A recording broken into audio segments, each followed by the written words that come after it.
எல்லோருக்கும் வணக்கம். நான் வவுனியால இருந்து ஸ்வர்ணராஜா பேசுகிறேன். நான் வவுனியா தமிழ் மத்திய மகாவித்தியாலயத்தின் பழைய மாணவன்.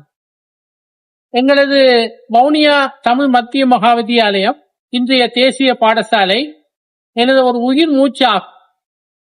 வவுனியா தமிழ் மத்திய மகாவித்தியாலயம் நான் வணங்கும் தெய்வம். என் வாழ்வில் ஏற்பட்ட எல்லா முன்னேற்றங்களுக்கும் அடிப்படையாக இருந்தது வவுனியா தமிழ் மத்திய மகாவித்தியாலயம். எங்களது தமிழ் மத்திய மகாவித்தியாலயம் இன்று நாளுக்கு நாள் மெருகேறி வருகின்றது. புதிய புதிய செயல் திட்டங்களால் எங்களுடைய பாடசாலை விருத்தி அடைந்து வருகிறது. பாடசாலையின் பெறுபேறுகள் நாளுக்கு நாள் அதிகரித்து வருகின்றன. பாடசாலையின் புகழ் உலகம் எங்கும் பரவி வருகின்றது.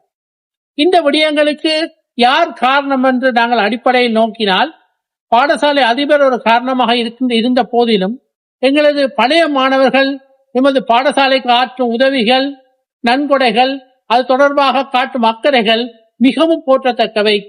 எமது பழைய மாணவர்கள் எமது பாடசாலையின் விருத்திக்காக, பாடசாலையின் முன்னேற்றத்துக்காக, பாடசாலையின் செழுமைக்காக நாளுக்கு நாள் உழைக்கின்றார்கள், பாடுபடுகின்றார்கள், தொடர்ச்சியாக அக்கறையாக இருக்கின்றார்கள். இன்று பிரான்ஸ் நாட்டில் எமது பழைய மாணவர்களின் சங்கம் திரு அன்புக்கும் மதிப்புக்கும் உரிய பாலமுரளி அவர்களின் தலைமையில் சிறப்பாக நடைபெறுகின்றது. இந்த ஒன்று கூடல் சிறப்பாக அமைந்து எமது பாடசாலை மேலும் செழுமையடைய இவர்களது அன்பும் ஆதரவும் பெருக வேணும். இதே போன்று எல்லா நாடுகளிலும் எமது வவுனியா தமிழ் மகாவித்தியாலயத்தின் பழைய மாணவர் சங்கங்கள் உருப்பெற்று எமது பாடசாலையை போற்றி வழங்க வேண்டும் என்று கேட்டுக்கொள்கிறேன். நன்றி, வணக்கம்.